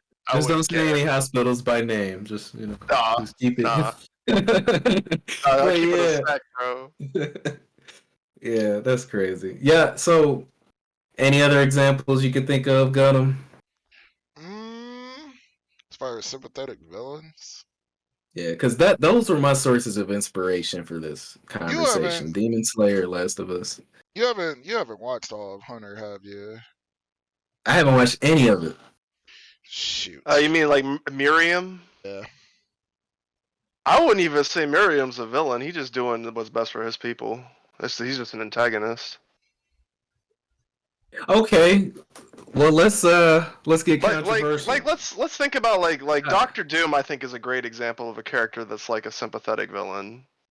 Because everything Doctor Doom does is fucked up and for his own glory, but he always shares what he gets with his people. Like, his whole goal is to make sure that Latveria is the greatest country to live in on the planet. Like, his people love him. I still think that's a poor justification. His people love him though. They look at him. His people do. Everyone else love doesn't. him. Everybody else is like, fuck Doctor Doom. He's a piece of shit. Right, but if only your family loved you and everybody else in the world hated you, how would you function in society? You wouldn't be. I mean, but it's a country. That is your society. Right, but relative to the rest of the world, example still fits. That's true. You don't. Because we're speaking within the scope. Yeah, you don't, but you have to live with them. Because personally, if taking care of my family. And I could quantify this. It's funny because it's a parallel example to Last of Us. If doing something for the benefit of my family would actively screw the rest of the world, my family has to suffer. Yeah. Because the only reason our family is important is because, we're helping society flourish as a whole. Ideally, we're trying to unite the world. Ideally, that's how I feel. I agree. And I'm like, if you're screwing over one population because these people say they love you, I mean, who's to say we can apply the same logic to like our own leaders, right? Oh, for sure. So I get it though. It's worth talking about. It's a gray area, but since we're in Marvel, how about this? I'll get controversial. How do y'all feel about Killmonger? I mean, was he wrong though? Was he? I asked I you. don't think he was wrong, bro. I feel like everybody About was what? ironic about it. Like he's like, we're gonna free all the black people from their subservience and their Free all the negative black status. people. What does that mean? I mean, he was gonna invade every plainly. country, bro. I want you to speak plainly. I want you to take his intent and what he did, and I want you to analyze it outside of his own personal grievances. Okay, outside of his own personal grievances, he was about to like he was willing to commit genocide. This is what it sounded like. True. It's true. I mean, yeah. He was willing to. He wanted to invade every country and just put black people on top. Mm-hmm. And from his point of view, I get it. It's like, bro, like, yeah, black people got did dirty, like, and they still are to this day. Right. So the example I always give people when they take that stance. It's fair. Feel how you want to feel. But Wakandans don't care about black people. No, they don't. So, that should serve to say blanket, like, bro, say there was another dimension. There was another realm called Lachankia. Yeah. So are black people in Lachankia us? Or are they Lachankian? They're Lachankian. I know this is outlandish, but what I'm saying is like people pretend that all black people are just this united, the dude down the street is my brother. Yeah. You know what I mean? But then dude down the street robs me, then what? Then what? Yeah, exactly. I feel so bad that you were driven to this, my brother. You know what I mean? No, you're not going to have that attitude. Yeah, I do see what people are saying about Killmonger, but I'm like, dude, at what cost? Have you really thought of the long game? Clearly, he was just acting out of passion, and he was acting because he was downtrodden. But I'm like, when people say, was he wrong? I'm like, oh, yes. Yes, the way he was trying to do it was wrong. It's just, I can empathize. His message resonated with me. I got it, and I see how he could feel the way he felt based on the means provided to him, based on the cards he was dealt. But like, there's other ways to do it, Oh, yeah, because for sure. it's like, if I don't want to get political, but if one group of people feels wronged by another group of people, and then we become that group of people, in the future, they're just going to be telling the same story we are from a different perspective. Oh, yeah, 100%. They're going to be the new slaves or the new whatever you want to call it. There we go. So, I mean, I don't know. I don't buy into the whole Killmonger was right. And then the Thanos are right, people. Thanos was right, people. That's fucked up, just in general. Bruh.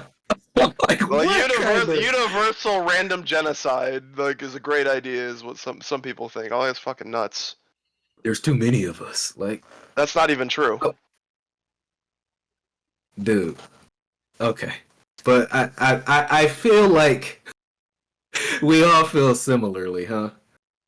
About do you believe? I'll give you this question. I want to see. I do have one question though. Just go ahead. Brief discussion. Where do you think is an instance where it was done incredibly well? Where it's like where it's like the villain could basically be the hero if you just shifted the perspective. I'm sure there's multiple examples, but I'd have to. Yeah, I don't have any that immediately come to mind either, where it's just been done phenomenally. I'm looking at the trusty game shelf. You're like, The problem I do like villains with depth. Don't get me wrong, but the problem with that is I feel like there's always a point of no return because in a vacuum things are relative, but there is always a point with a character where I don't think they can be forgiven. You know, I agree. And some people that line is murder. Murder isn't the line for me. I think it's an issue of scale. It's an issue of scale because a character does something reprehensible to one character. I'm like, I can see the argument for you deserving punishment relative to the deeds you committed. But I don't know, man. Vegeta killed some people. He did. And we love Vegeta. Vegeta's my favorite character. Committed genocide of many planets. He did do. That's the other thing. It's just that wasn't. I think the problem, if we analyze that as what it was, it's like, oh yeah, Vegeta's horrible, right? Yeah. But it wasn't played up to be more than just a plot device to demonstrate his power to us. Yeah. If it was something that continued to come up throughout the rest of the story, like, bro, you killed a lot of people. Vegeta, but it's like they treat Vegeta like Uncle Vegeta. So it's not. But I think one of the things that kind of makes it more like why people like Vegeta is that Vegeta actually feels guilt about what he did. Like, he doesn't express it as guilt, but he feels guilt about what he did. Like, whenever it comes up and he talks about who he is as a person, he calls himself a villain. He's like, I'm horrible. I've done terrible things. True. Like, he doesn't see himself as a good person at all. And I feel like that perception is more important than how other people see him. That's a good point. I don't know, man. I'm trying to think. Because I know recently... Yeah, I'm trying to look at my shelf for inspiration. But I find more often than not, I'm annoyed by the attempt to do it. I agree. I'm like, oh, that works. Yeah, I feel like that story hasn't been told yet with a truly villain you can actually get behind and be like, this dude actually is not, like, he's not wrong at all. Like, what he's doing, like, I understand why he's doing it. And I kind of can see where you could go with it. You almost don't want the protagonist to succeed. Right? Yeah, or you're like rooting against the protagonist a little bit. We'll probably come back next week with another example, but... For sure. Yeah. Okay. Yep. Alright, so let's move on to our side quest. Let's do it. Yep.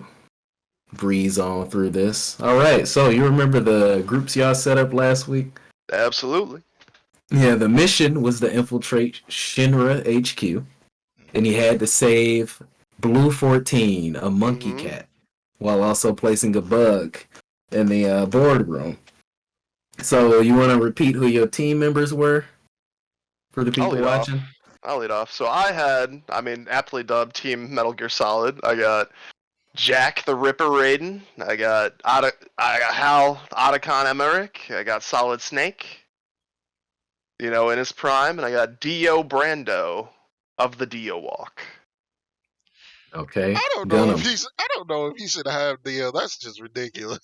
Dio is ridiculous. That's already established. You should have objected already if you were gonna do that. I'm sorry. Yeah.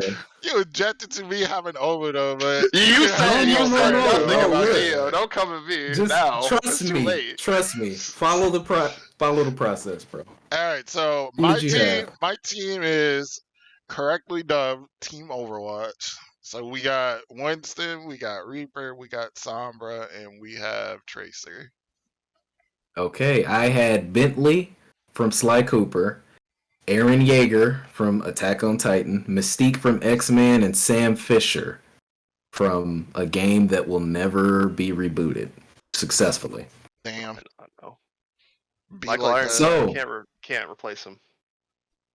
You can't. All right, I'm thinking of a number between 1 and 10. 4. 6. Okay, Gunnm, you get to trade one of your people for one of his. Oh, damn. really? Mm-hmm. Ah. They don't even have to be the same role. they'd have to be the same role. They don't. You can just take whoever you want, but you have to give him one of yours. What role did he have Dio for? You My remember? enforcer. You said you're enforcer? Yeah, it is my backup plan. Oh, your backup? Okay. I thought everybody was supposed to be doing something. I don't know. Can I just The trade? mission's over. Okay. You're in a van now, and you're on your way back to base. Oh, okay. So, I mean, can I trade Reaper for Dia? If you want. Yeah, I you said want, trade. I didn't. Yeah. You know. It was, Okay, Okay, so I now got Reaper. You got Dio. Damn, I got Snipe, bro. Beat got Reaper. That's a horrible trade. Worst trade deal of all time, possibly ever. Okay, Greg, think of a number between 1 and 10. okay. 3? 6. 3. Wait, you said 3. No, think of a number. Don't Think of tell a us the number. number. Oh. Now you gotta pick a new number, you bro. said- We're oh, you gonna said- guess. I thought We're you gonna said guess. give. My bad. Pick a Okay. new number. Okay. Pick a new number. Okay, I got one. Okay. 7. Yeah, 5. What is it? it was 7. 7. It was 7? Okay. I'm gonna replace Mystique with Sombra. Okay. So you got Mystique now. Okay. I got Sombra.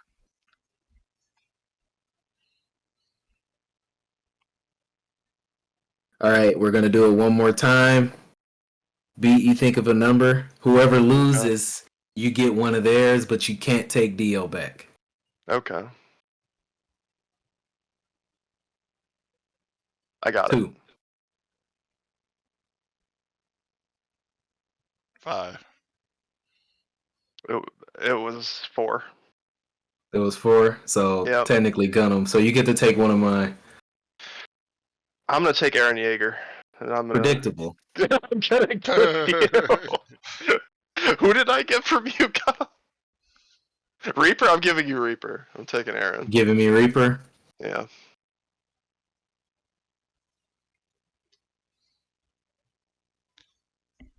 Okay.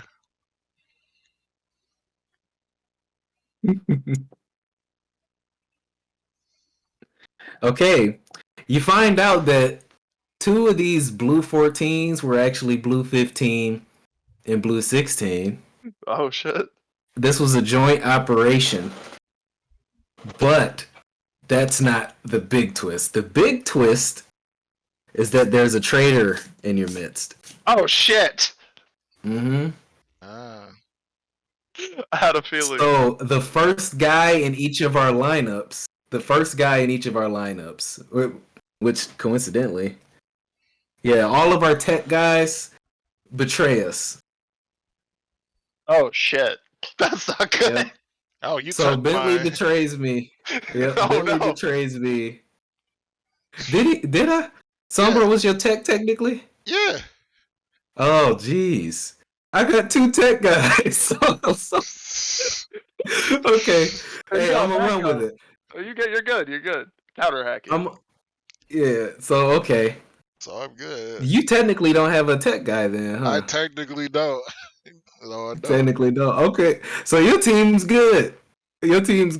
But our teams are betrayed by Bentley and Otakon, Okay. who are remotely piloting the vehicles that we're Oh, taking to shit. depart. Shit. So, long story short, there's some technical difficulties. There's a wreck. Both of our teams end up across from each other. And this is the revised team. Oh shit. Apparently, Gunnm is doing well, so... like, I guess he just runs into us. I'm improving this. Okay. I guess he just runs into us on his way back home, having his peaceful, fun-filled, I don't know, listening to Tyler, the Creator, I guess journey so. back. But I'm short of Bentley. You're short in Otakon. You got Snake, Raiden, Aaron. I got Sombra. You gave me Reaper, didn't you? Yeah, I gave you Reaper. Sombra, Reaper, and Sam Fisher. And this turns into a 3-way conflict. Oh, Who you God. think winning? I think, unfortunately, his team is. Bro, he's got Dio. I don't know who's fucking with yeah. Dio.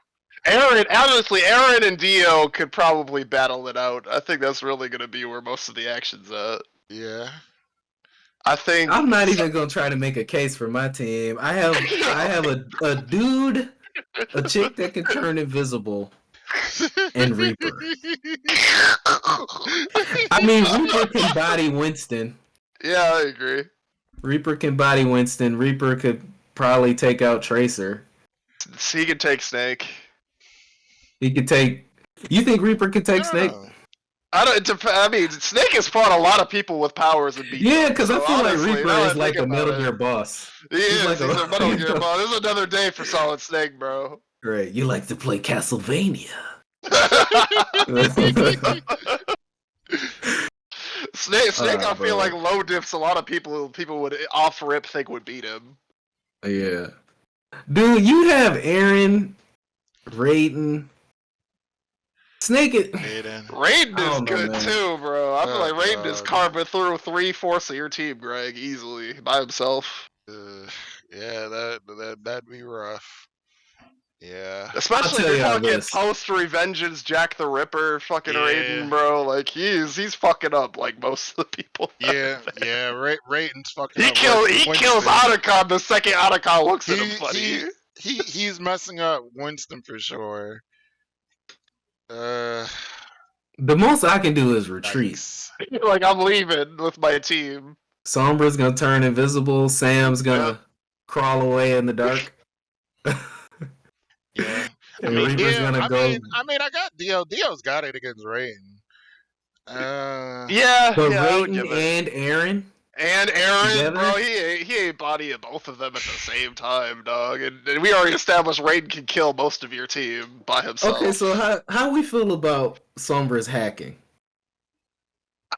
You can would hack need Raiden. something. Oh, she can hack Raiden. Yeah, you can hack Raiden. Yeah. Okay, I can hack Raiden. Okay, so we got to figure out an order of events here. We got to roll for initiative.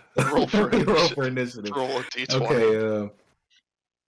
Hey, do you have one? I got. Actually, right I think initiative should be decided by speed feats. Personally.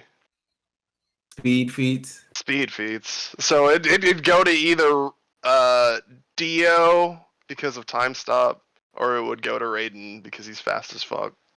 I think it should be determined by whoever shoots first. It could be that too, but that would still go down to speed feats. No, because you're just saying that. Man, look.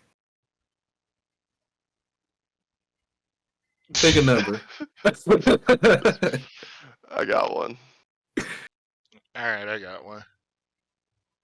Okay, what are they? 1 through 6. 4. 5. 3.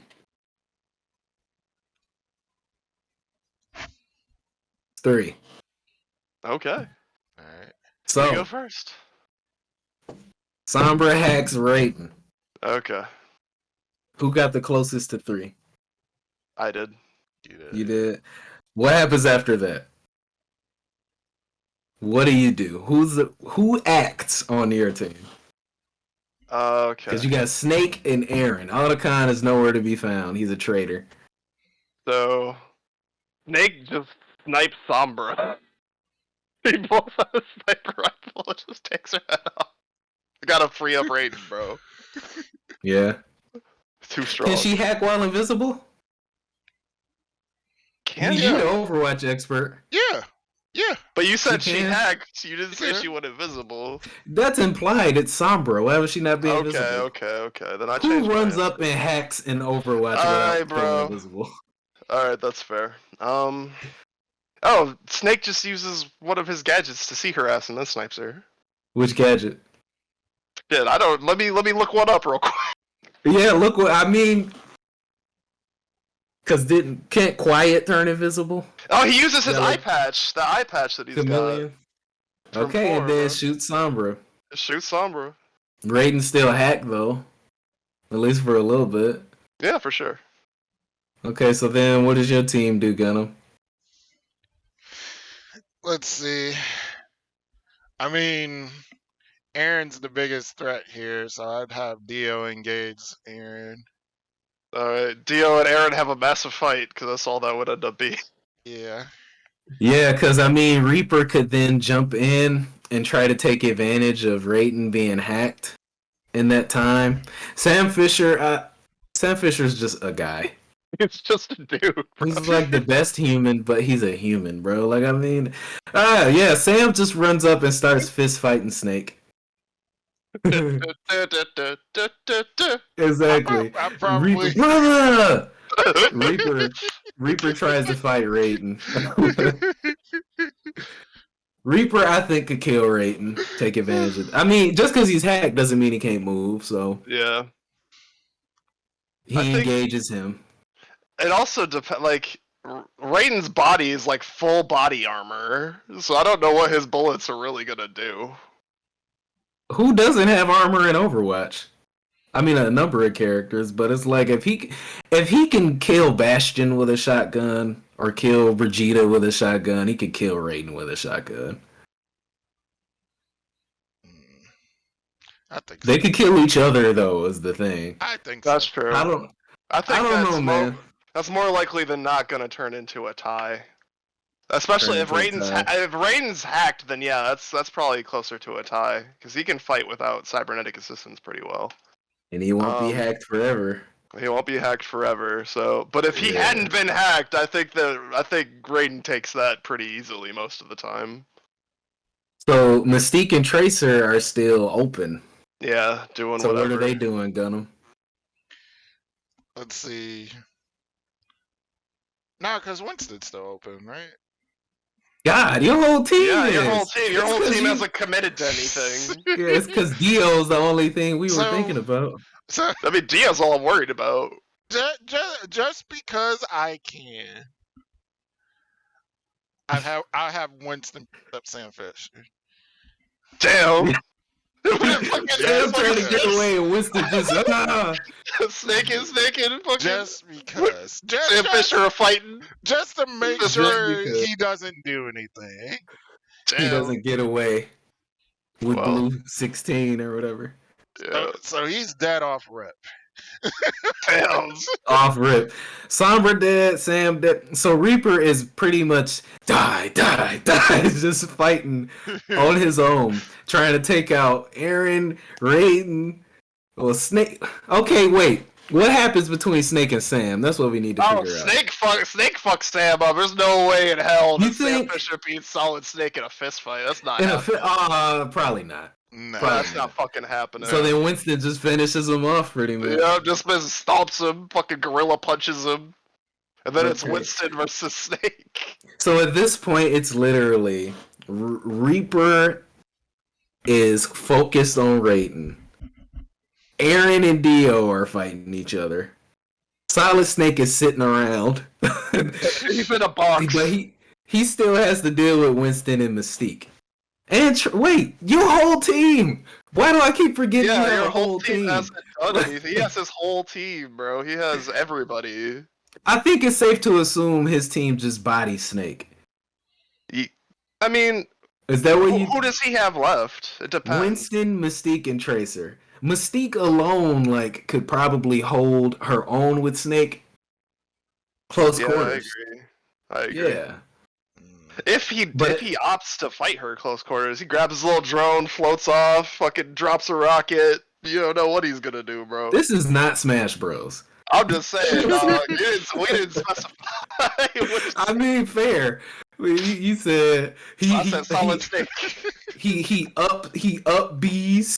Oh, And then he transitions into a side smash, which isn't even possible. Or what? That's like an up B side B, actually. It is. Up B, side B. Good to go. Oh god. I mean, but then Winston could just jump up in the air and smack him down. That's true. Yeah. It's true. Yeah. Well, let's be real. He's like, he ain't going nowhere.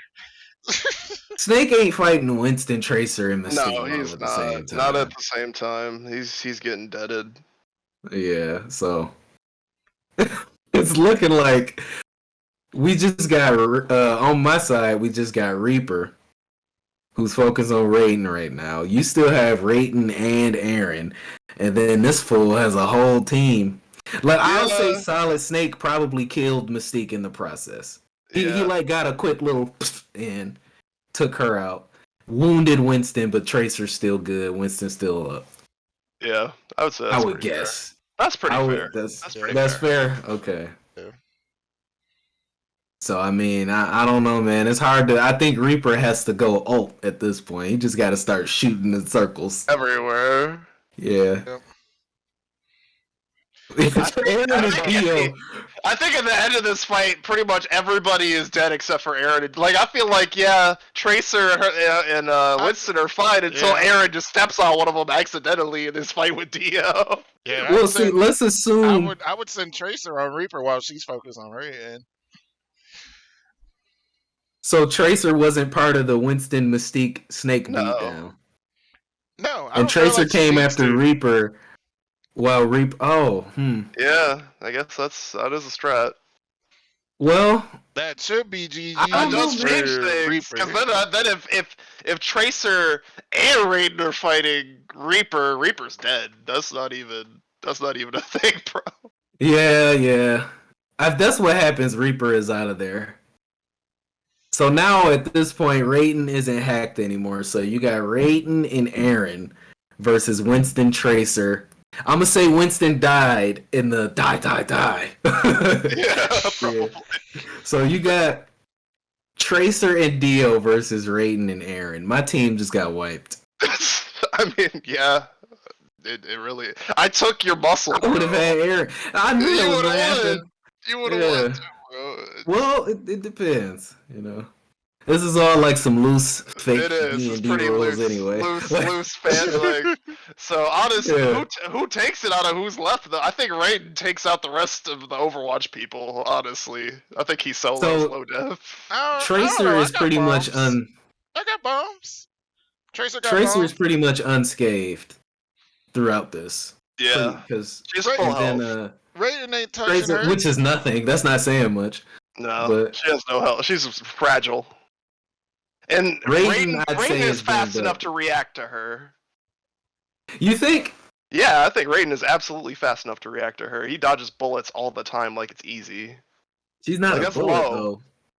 I'm not saying that she's as fast. She's a time jumper. She's faster than a bullet, but I think Raiden, with his cybernetic augments and all the feats we've seen, his ability to slice things into millions of pieces in like a single less than a second. Overpowered ability. Because of his stupidly overpowered ability. But he's exhausted though, bro. For fighting Reaper for 5 seconds? He has like his stamina. It wasn't 5 seconds, bro. He got and then Reaper came up and was giving him the business, and that's true. You know, I'll give it to. I think that's a tie then. If we, I think Raiden versus Tracer, full health Tracer is probably a tie if he's already banged up and his cybernetics are malfunctioning.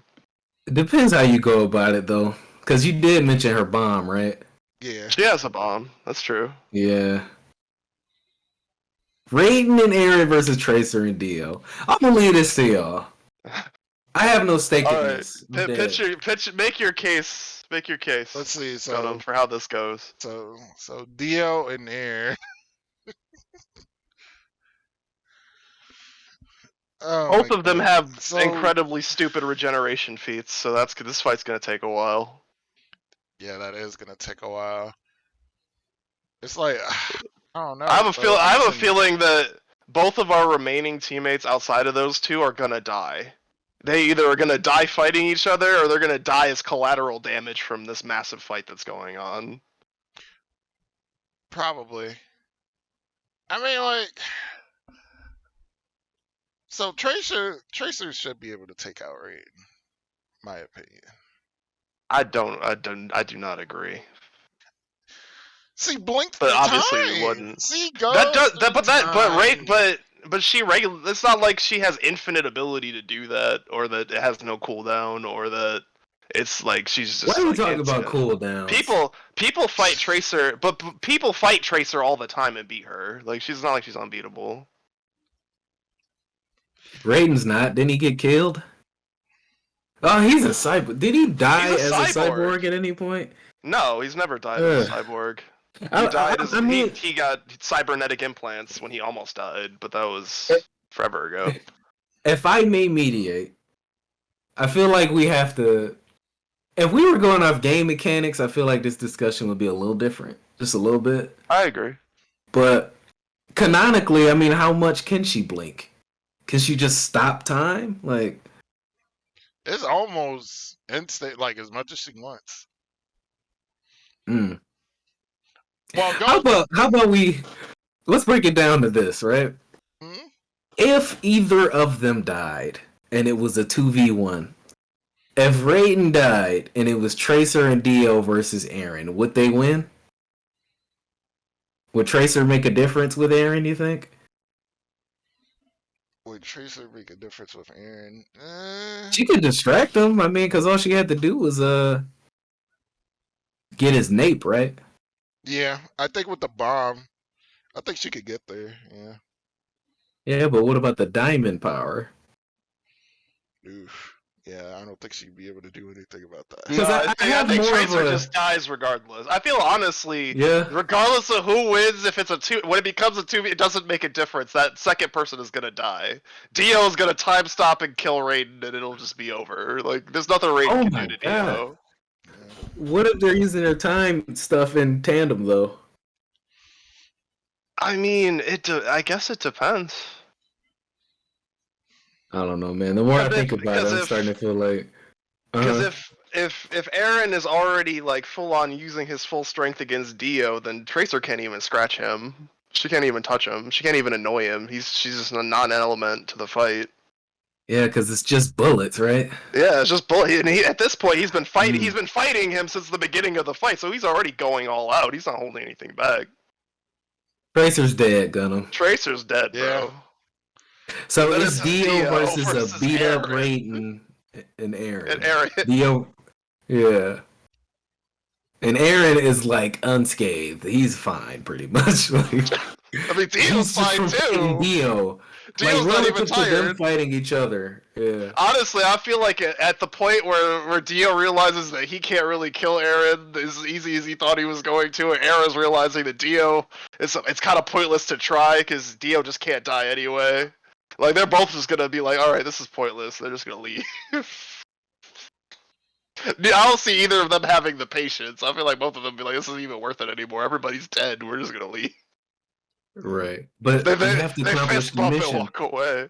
I don't know. I don't know how it goes. You gotta take the blues home, man. I feel like Dio is less likely to stay on mission. I feel like because he's such a selfish, self-interested person, he would be like, this is no longer worth my time. And he would just walk away. So pretty much everybody gets massacred, and then Dio and Aaron walk away. What happens to Raiden?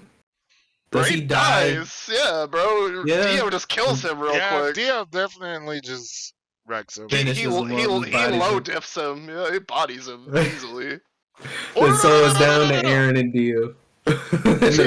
they just fist bump and walk away. What happens to the Basically. blues, man? Maybe they flip a coin for it. They flip. All right.